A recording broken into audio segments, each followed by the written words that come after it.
정부가 33조 원 규모의 2차 추가 경정 예산안을 편성키로 했습니다. 5차 재난지원금 지급 범위 소득 하위 80%로 결정됐습니다.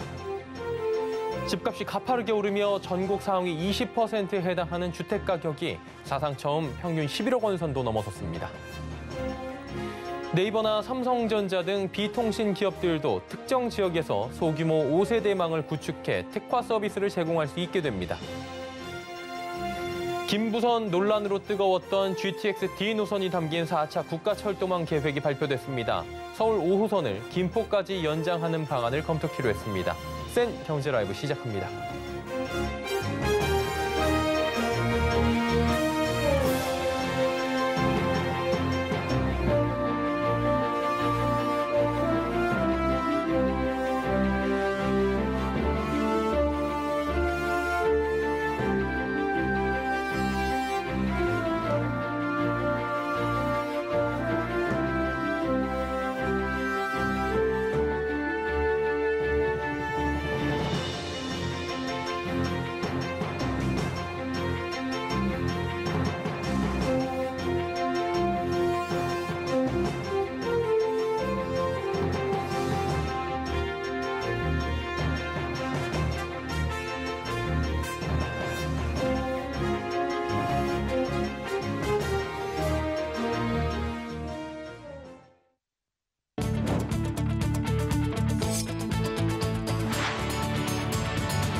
시청자 여러분 안녕하십니까? 센 경제 라이브 서정덕입니다. 더불어민주당과 정부가 코로나19 피해 극복을 위한 2차 추가 경정 예산을 33조 원 규모로 편성하기로 뜻을 모았습니다. 기정 예산 3조 원을 추가하면 총 36조 원으로 역대 최대 규모입니다. 당정 이견이 있었던 5차 재난지원금 지급 범위 소득 하위 80%로 합의됐습니다. 나머지 상위 20%는 신용카드 소비 금액이 늘어난 만큼 캐시백이 제공됩니다. 기초생활수급자와 차상위 계층, 한부모 가족 등 저소득층 300만 명에 대해선 추가로 일정 금액을 지급키로 했습니다. 캐시백 예산 1조 원을 포함한 이 같은 코로나19 피해 지원 3종 패키지엔 15조 원 이상의 예산이 배정됩니다. 이 밖에 백신 방역 보강에 5조 원, 고용과 민생 안정 지원에 3조 원, 지역경제 활성화에 13조 원이 각각 사용될 전망입니다. 전국 상위 20% 주택 평균 매매 가격이 처음으로 11억 원을 돌파했습니다. 오늘 KB국민은행 리브부동산의 월간 주택가격 동향 시계열 통계에 따르면 이달 전국 5분위 주택가격은 평균 11억 379만 원으로 조사됐습니다. KB가 이 통계를 내기 시작한 2008년 12월 이후 최고가를 기록한 것으로 11억 원을 넘긴 것도 이번이 처음입니다. 고가 주택과 저가 주택의 가격 차이를 나타내는 5분위 배율은 12년 반 만에 최고 수준을 보이는 등 부동산 자산 양극화가 심화되고 있다는 분석이 나옵니다. 이르면 11월부터 삼성전자나 네이버 등 비통신 기업들도 5G 주파수를 공급받을 수 있게 됩니다. 과학기술정보통신부는 5G 주파수를 개방해 시장 경쟁을 이끌어내고 통신 서비스에 새로운 장을 연다는 계획인데요. 윤다혜 기자가 전해드립니다. 과학기술정보통신부는 5G 특화망의 활성화를 위해 비통신 기업 등의 28GHz 대역과 6GHz 이하 대역 주파수를 동시 공급하기로 결정했습니다. 과기정통부는 오늘 지난 1월 26일에 발표한 5G 특화망 정책 방안의 후속으로 5G 특화망 주파수 공급 방안을 확정 발표했습니다. 이번 방안은 주파수 특성상 대규모 투자가 쉽지 않은 28GHz 대역을 비통신 기업에게도 개방해 다양한 산업 분야에서 혁신과 융합의 기회를 제공하기 위함입니다. 5G 특화망은 다수 사업자가 토지, 건물 등 제한된 구역에서 소규모 네트워크를 구축하고 서비스하는 것을 말합니다. 과기정통부는 5G 특화망 주파수로 28GHz 대역 600MHz 폭 외에 4.7GHz 대역 100MHz 폭도 공급하기로 했습니다. 과기정통부는 5개월 전까지만 해도 28GHz만 언급했지만 시장에서의 업계 수요, 장비 생태계 상황 등으로 동시 공급을 결정하게 됐습니다. 산업의 융합과 혁신이 활발해지면 새로운 부가가치가 창출되고 나아가 경제 사회의 디지털 전환에도 기여할 것이라고. 현재 삼성전자, 네이버, 삼성 SDS, 한국전력, 세종텔레콤 등이 5G 특화망 구축에 관심을 갖고 있으며 이번에 의견 수렴 과정에서 협의를 한 기업은 총 20여 개사입니다. 28GHz 대역의 할당 대가는 주파수 특성, 단말, 장비 생태계 상황 등을 고려해 4.7GHz 대비 10분의 1 수준으로 낮게 산정됐습니다. 주파수 이용 기간은 2년에서 5년 사이에서 신청 기업이 탄력적으로 선택할 수 있고 주파수를 할당받은 이후 6개월 이내에는 무선국을 구축하도록 의무를 부과한다는 계획입니다. 과기정통부는 9월 말까지 관련 규정과 제도를 정비하고 10월부터 한 달간 주파수 할당 공고를 거쳐 11월 말경 주파수를 공급할 계획입니다. 서울경제TV 윤다입니다.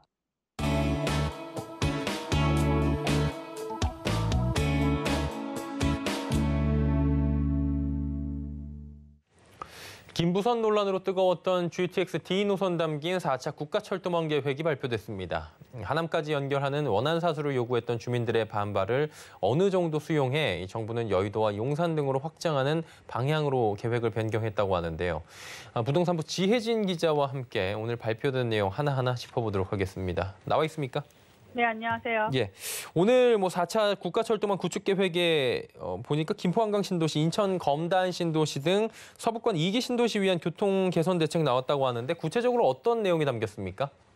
네, 국토교통부는 혼잡도가 높은 김포 골드라인과 검단 신도시 입주 이후 교통 여건 개선에 대한 요구가 높았던 서부권 2기 신도시의 교통을 종합적으로 개선하는 대책을 내놨습니다. 대표적으로 김포 한강신도시와 검단신도시 주민들을 위한 대책인데요.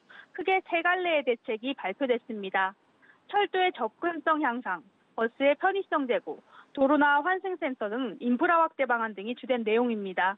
국토부는 4차 국가철도망 구축계획과 4차 광역교통 시행계획 등에 반영하기 위한 위원회 심의를 추진 중이라고 밝혔습니다. 가장 많은 관심을 받은 게 철도 계획인데요. GTX D 노선으로 불리는 서부권 광역급행 철도 계획이 확정됐습니다. 이뿐만 아니라 서울 5호선을 김포 검단과 연장하는 방안이나 인천 1, 2호선을 검단 신도시까지 연장하는 방안, 인천 2호선의 고양 연장, 인천 공항철도 고속화, 김포 골드라인 열차 추가 투입 등의 내용이 발표됐습니다. 지금 가장 시끌했던 건 사실 GTX D 노선으로 우리가 알고 있는데요. 당초에 강남이나 하남까지 직결되는 노선을 원했던 주민들이 부천까지만 연결되는 것을 보고 좀 분노를 많이 하기도 했었는데 이 부분은 어떻게 됐습니까? 네, 이른바 김부선이라고 불렸던 GTX D 노선은 당초 계획의 초안격인 교통연구원의 용역 결과가 공개되면서 논란에 휩싸인 바 있는데요.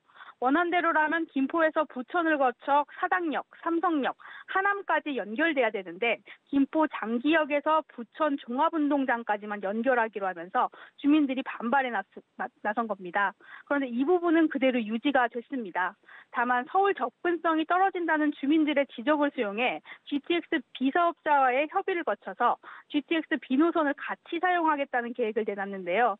이를 통해 신도림역, 여의도역을 거쳐 용산역 등 서울 도심까지 직결 운행한다는 방침입니다. 직결 운행을 하게 되면 김포 장기역에서 여의도까지 24분, 용산역까지는 28분이 걸린다는 게 국토부의 설명입니다. 강남 직결이 이뤄지지 않은 대신 부족한 부분은 다른 노선을 통해 보완한다는 계획인데요. 우선 서울은 5호선을 김포와 검단까지 연장합니다. 정부는 이 같은 내용을 국가철도망 구축계획의 추가 검토 사업으로 반영했는데요. 원래는 지자체 간 노선 협의가 지연되며 지난 4월 공청회에는 반영되지 않았습니다. 하지만 지역 주민들의 지속적인 요청과 교통 문제 해소의 필요성을 감안해 반영했다고 국토부는 설명했습니다.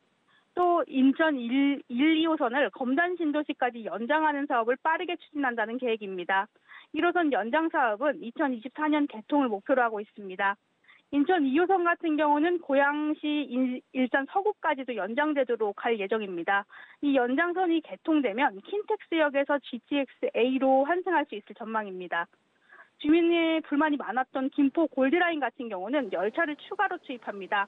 김포 골드라인의 운영 주체인 김포시는 지난 14일부터 아침 출근 시간에 예비열차 1편성 투입과 운행 역사를 9개 역으로 감축함으로써 운행 시격을 단축하는 방안을 시행 중입니다.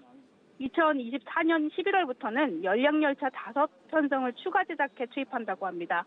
이외에도 인천공항철도에 고속차량을 투입하는 등 공항철도 고속화 사업도 예정됐습니다. 그러니까 한마디로 김포에서 부천까지만 계획이 됐던 것에서 이제 여의도나 용산까지 20분대 이용할 수 있게 된 거라고 하는데 주민들은 어떤 반응을 보입니까? 네, 기대했던 GTX D노선이 서울까지 직결되지 않는다는 소식을 듣고 김포 검단 주민들은 꾸준히 이의를 제기하고 있는 상황인데요. 이들의 요구는 하남까지 이어지는 원안대로 시행하라는 겁니다. 이 원안은 인천시가 제안한 것으로 Y자 형태로 인천공항과 김포를 기점으로 부천 종합운동장, 사당, 강남을 거쳐 하남시청까지 개통되는 겁니다. 주민들의 요구와 이번 발표 간에 괴리가 있다 보니 발표 이후 볼멘 소리가 나오기도 했습니다. 김포 검단 교통시민연대 관계자는 B노선과 공유한다는 데 불만을 표했습니다. B노선과 공유해서 서울과 연결될 경우 공사가 지연될 수도 있다는 우려도 나왔습니다. B노선의 공사가 먼저 진행되어야 D노선을 지을 수 있는데 그렇게 되면 D노선은 B노선의 종속 변수가 되는 것이 아니냐는 불만입니다. 교통불편으로 하루빨리 개선 대책이 마련돼야 되는 상황인데 B노선과 겹쳐서 공사하면 더 길어질 수 있다는 걱정입니다. 주민들의 이야기를 들어보시죠. 일단 이게 그 GTX B의 지선이 되는 거지 않습니까? 지선이 되면 일단 출퇴근 간격이 훨씬 길어진다. 그렇기 때문에 이 출퇴근 불편이 저희가 심하다 보니까 이제 계속 시민들이 이제 들고 일어난 것인데 전혀 해소가 되지 않고 있다라는 문제가 있습니다. 결국 저희의 목적과 전혀 부합되지 않는 것을 국가에서 지금 강요하고 있는 셈입니다. 네, 일부 전문가들은 병목 현상을 우려하기도 했습니다. 부천을 지나서 여의도나 용산으로 가는 방안은 관통이라고 보기 힘들다는 건데요. 중간에 차선이 줄어들면서 열차가 정체되는 병목 현상이 생길 수도 있다고 분석했습니다. 예, 그리고 앞서 철도뿐만 아니라 버스의 편의성을 좀 높이고요. 도로 환승센터 인프라 확대한다는 계획도 나왔다고 하는데 이 부분은 어떻습니까? 네, 서부권의 교통불편 문제를 정부도 인지하고 있는 만큼 철도 개통 전까지 공백을 메우기 위한 방안인데요. 일단 빠르게 도입할 수 있는 준공영제 광역버스 노선을 신설하고 증차도 추진한다는 방침입니다. 김포 골드라인 혼잡 구간에서 김포공항역까지 셔틀버스도 운영하고요. 김포에서 서울역이나 강남 등 도심으로 직접 연결하는 노선을 연내에 확정합니다. 또 버스가 제때 올 수 있도록 버스 전용 차료도 도입합니다. 김포에서 서울로 이동하는 길목의 만성 정체 구간인 김포 고촌 개화역 구간은 연내 중앙 전용 차로를 설치할 예정입니다. 이동식 중앙 분리대를 이용한 BTX 도입도 추진됩니다. BTX는 주요 간선도로에 이동식 중앙 분리대를 설치, 전용 차로를 확보해 교통 거점까지 빠르게 이동하는 서비스입니다. 교통 인프라 강화도 약속했는데요. 먼저 수도권 서부권의 간선도로 정체 해소를 위한 계양 강화 고속도로 사업은 오는 2024년까지 착공한다는 목표입니다. 인천 검단과 김포 간 상호 접근성 강화를 위한 검단 대구 광역도로도 신설합니다. 검단에서 서울까지의 접근성 강화를 위해서는 검단 드림로간 도로를 오는 2023년까지 개통한다는 계획입니다. 예, 4차 국가철도망 계획 발표 관련 세부 내용들을 짚어봤습니다. 부동산부의 지혜진 기자와 함께했습니다. 수고하셨습니다.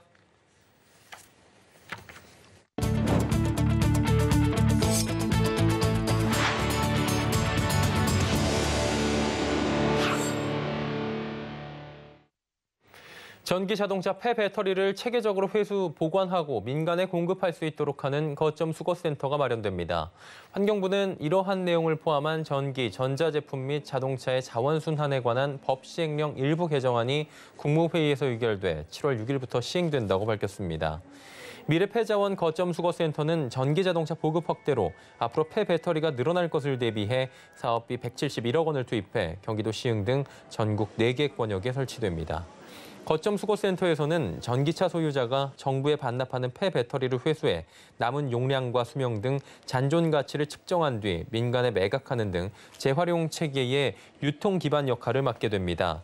지난해 11월 착공한 거점 수거센터는 8월 준공되면 시범 운영을 거친 뒤 민간 매각이 허용되는 2022년부터 본격적으로 운영하게 됩니다.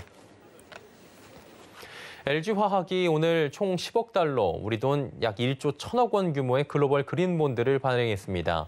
그린본드는 글로벌 금융시장에서 동시에 발행해 유통되는 국제채권으로 친환경 프로젝트 및 인프라 투자에 한정된 채권입니다. 이번 그린본드는 5년 만기 5억 달러와 10년 만기 5억 달러 등 총 2개 채권으로 구성됩니다. 이를 통해 확보된 자금은 양극재 등 배터리 소재와 폐플라스틱 재활용 등 친환경 플라스틱 소재, 태양광 등 재생에너지 관련 소재 분야에 전액 투자됩니다. 한편 LG화학은 국내 일반 기업 중 최대 규모인 약 3조 7천억 원의 글로벌 ESG 채권 발행 기록을 보유하게 됐습니다. 하반기 기업 공개 대어로 꼽히는 카카오뱅크, 다음 달 본격적으로 상장 절차에 들어갑니다. 예상된 공모가 사이에서 상장이 된다면 시가총액이 4대 금융지주 중 2곳을 뛰어넘게 된다고 하는데요. 김수빈 기자가 전해드립니다. 카카오뱅크가 설립 4년 만에 다음 달 이틀간 일반 청약을 받은 후 오는 8월 코스피에 상장합니다. 카카오뱅크는 어제 코스피 상장을 위한 증권신고서를 금융위원회에 제출했습니다. 경영공시에 따르면 이번에 공모하는 주식은 총 6,545만 주, 희망 공모 가격은 3만 3천 원에서 3만 9천 원 사이로 결정됐고, 이에 신주 모집을 통해 조달하는 신규 자금은 2조 원이 넘게 됐습니다. 공모 희망가를 토대로 상장 후 예상 시가총액은 15조 6천억 원에서 최대 18조 5,200억 원가량이 될 것으로 추정됩니다. 특히 상장 시 시가총액이 4대 금융지주 가운데 하나 우리금융지주를 넘어서게 될 것으로 예상돼 기존 금융주를 매섭게 위협하고 있다는 분석입니다. 또 상장 첫날 시초가가 공모가의 2배로 오른 뒤 상한가를 가는 따상을 기록하게 되면 예상 시총은 48조 원에 달해 기존 금융회사 중 1위인 KB금융을 단숨에 제칠 수도 있습니다. 증권업계는 카카오뱅크가 디지털과 플랫폼 채널 강점을 바탕으로 기존 은행권의 가계대출 점유율을 잠식하고 지배력을 강화할 것이라고 평가했습니다. 서울경제TV 김수빈입니다. 최근 국내 상장 지수 펀드 ETF 시장 규모가 60조 원을 돌파했습니다. 이에 국내 자산 운용사들이 상품 운용 보수를 줄줄이 낮추며 경쟁이 심화되고 있는 모양새라고 하는데요. 자세한 내용 윤혜림 기자가 짚어드립니다. 오늘 한국거래소에 따르면 전일 기준 국내 시장에 상장된 483개의 ETF 순자산 총액은 60조 734억 원으로 전년 대비 33.7%가 증가하며 시장이 빠르게 성장한 것으로 나타났습니다. 지난해 코로나19 확산으로 주식 투자 열풍이 이어지자 펀드 상품도 투자자에게 큰 인기를 얻었다는 분석입니다. 일반 펀드 상품에서는 자금 유출이 지속됐지만 ETF 상품은 꾸준하게 자금이 유입되며 인기가 높아졌고 이에 자산운용사 간 운용보수 인하 경쟁도 치열해진 것으로 나타났습니다. 전일 기준 시장에 상장된 ETF 중 총 보수가 연 0.1% 이하인 상품 비중은 약 15%로 전년 대비 3%포인트 늘어났습니다. 특히 올해 자산운용사들이 출시한 ETF 상품들도 운용보수가 낮게 책정돼 출혈 경쟁 우려까지 나오고 있습니다. KB자산운용이 출시한 KB스타 미국 S&P 500은 운용보수가 연 0.001%로 총 보수는 연 0.021% 수준에 그칩니다. 손해를 감수하고도 자산운용사가 연일 운용보수를 낮추는 이유는 펀드 매니저들이 보다 적극적인 운용 전략을 펼 수 있는 액티브 ETF 시장 성장세가 본격화될 것이라는 전망 때문입니다. 익명을 요구한 A자산운용사 관계자는 지난해 액티브 ETF에 관한 규제가 완화되면서 운용사에서 처음으로 주식형 액티브 ETF 상품을 출시했다며 또한 코로나19로 인한 ETF 시장 자금 쏠림과 맞물려 ETF가 하나의 대안 상품으로 부상하자 수수료 인하를 통해 투자자들의 유입을 늘리고 있는 것이라고 말했습니다. 다만 한 금융업계 관계자는 운용보수가 낮아지면 단기적으로 수익률이 커져 매력적일 수 있지만 액티브 ETF는 운용 전략에 따라 큰 손실을 볼 수 있기 때문에 당장의 운용보수보다는 구성 종목이나 펀드 매니저의 운용 능력을 따져야 한다고 조언했습니다. 서울경제TV 윤혜림입니다. 코스피 지수가 이틀 만에 3,300선이 무너졌습니다. 고점에 대한 부담감과 함께 전 세계적인 델타 변이 바이러스 확산에 세계 증시의 관망세가 짙어지는 모양새인데요. 김혜영 기자가 전해드립니다. 코스피 지수가 0.46% 하락한 3,286선에 장을 마쳤습니다. 지난 25일 사상 첫 3,300포인트 고지를 밟은 지 3거래일 만에 주저앉은 겁니다. 고점에 따른 차익 실현 매물에 델타 변이 바이러스가 확산되며 경기 회복에 찬물을 끼얹을 수 있다는 우려감이 더해지고 있습니다. 개인이 1조 원어치를 넘게 사들였지만 지수 하락을 막기에는 역부족이었습니다. 외국인과 기관이 대량 순매도에 나섰습니다. 업종별로는 삼성전자와 SK하이닉스 등 반도체 업종은 하락한 반면 카카오와 네이버 등 IT 플랫폼 관련주는 상승 마감했습니다. 반면 코스닥은 3거래일 연속 상승하며 천스닥을 사수했습니다. 코스닥은 0.45% 오른 1022.52의 장을 끝냈습니다. 개인과 외국인이 각각 412억 원, 347억 원 순매수에 나서며 지수 상승을 견인했습니다. 코스닥 시장에서는 펄어비스가 중국의 게임 서비스 허가인 파노를 발급받았다는 소식에 20% 강세를 보였고 카카오게임즈는 신작 게임 오딘의 흥행 소식에 8%대 상승으로 장을 마감했습니다. 서울경제TV 김혜영입니다. 시중은행이 암호화폐 거래소의 실명 인증 계좌 발급을 심사하는 과정에서 코인 수가 많고 신용도가 낮은 코인 거래가 많을수록 낮은 점수를 줄 가능성이 큰 것으로 나타납니다. 국회 정무위원회 소속 윤두현 의원실에 따르면 은행연합회가 지난 4월 마련한 가상자산 사업자 위험평가 방법론 가이드라인에는 이 같은 내용이 핵심으로 담겼습니다. 시중은행들은 암호화폐 거래소에 대해 자금 세탁 위험 평가 검토서를 작성할 때 고유 위험 평가, 통제 위험 평가, 필수 요건 점검 등을 거치도록 했습니다. 고유 위험 평가로는 암호화폐 신용도와 취급하고 있는 암호화폐의 수, 고위험 코인 거래량, 거래소 코인별 거래량 등 지표를 정량 평가합니다. 특히 신용도가 낮은 암호화폐의 거래량이 많을수록 또 거래 가능한 암호화폐가 많을수록 해당 거래소에서 거래되는 코인 거래량이 많을수록 자금 세탁 위험성이 높다고 판단합니다. 다음 달부터 시행되는 트래블 버블과 거리두기 완화에 호텔업계가 분주히 손님 맞을 준비에 나섰습니다. 신규 호텔을 오픈하거나 매각 의사를 철회하고 새로운 웨딩 상품을 내놓는 등인데요. 기지개 켜는 호텔업계 분위기를 문다희 기자가 전해드립니다. 문을 닫는다고 소문이 무성했던 밀레니엄 힐튼 서울이 다시 영업에 나섭니다. 앞서 호텔 소유주인 CDL 호텔 코리아가 이지스 자산운용에 1조 원 규모로 매각하기로 했지만 오늘 열린 웨딩 쇼케이스에서 매각 철회 의사를 발표한 겁니다. And as a result of Hilton's discussion with CDL, CDL informed Hilton formally that there's no current plan to sell the hotel. We informed our team members last week we intend to continue to operate this hotel in term with our management agreement. 매각 철회 의사에 대해 호텔은 구체적인 이유를 내놓지 않았지만 다음 달부터 시행되는 거리두기 완화와 트래블 버블 등으로 다시금 호텔업이 기지개를 펼 수 있다고 판단한 것으로 보입니다. 매각서를 털어낸 밀레니엄 힐튼 서울은 이미지 변신을 위한 새로운 웨딩 사업도 공개했습니다. 고 김우중 대우그룹 회장의 집무실이었던 호텔 22층 펜트하우스를 소규모 예식장으로 변진시키며 럭셔리 웨딩 시장에 출사표를 던집니다. 보복 소비가 활발해지며 프리미엄 서비스를 찾는 고객들이 크게 늘자 호텔 레스토랑들도 모처럼 문전성시를 이루고 있습니다. 지난달 오픈한 신세계의 최상급 호텔 브랜드 조선 팰리스 서울 강남의 식음업장들은 주말뿐 아니라 주중에도 당일 예약이 어려울 정도입니다. 백신 접종 확대에 따라 백신 마케팅을 선보이는 호텔들도 속속 나오고 있습니다. 신라스테이는 접종 당일 병원에서 호텔로 이동할 때 필요한 택시비를 제공하고 충분한 회복을 위한 케어 키트와 얼리 체크인, 레이트 체크아웃 서비스를 포함한 패키지 상품을 내놨습니다. 코트야드 메리어트 서울 타임스퀘어는 백신 접종 고객이 객실을 예약하면 조식을 1인당 100원에 제공하고 8인 식사와 객실 대관, 투숙을 포함한 돌잔치를 100만 원에 열 수 있는 상품도 내놨습니다. 서울경제TV 문다입니다. 숙박앱 사업자인 야놀자와 여기어때가 할인 쿠폰 지급형 광고 상품을 숙박업소에 팔며 계약서의 쿠폰 총액 등 중요 정보를 제대로 기재하지 않은 것으로 조사됩니다. 공정거래위원회는 두 개 숙박앱 사업자를 상대로 정보 제공 현황을 조사해 이같이 밝혔습니다. 광고 상품은 숙박업소가 구매하면 숙박앱이 이용자들에게 할인 쿠폰을 지급하는 구조인데 공정위에 따르면 야놀자는 광고비의 10에서 25%를, 여기어때는 10에서 24%에 해당하는 쿠폰을 지급한다는 내용만 있었습니다. 숙박업소는 깜깜이 광고 상품을 구매해 이후에도 서비스 제공 여부를 파악하기 어려운 상황이었던 셈입니다.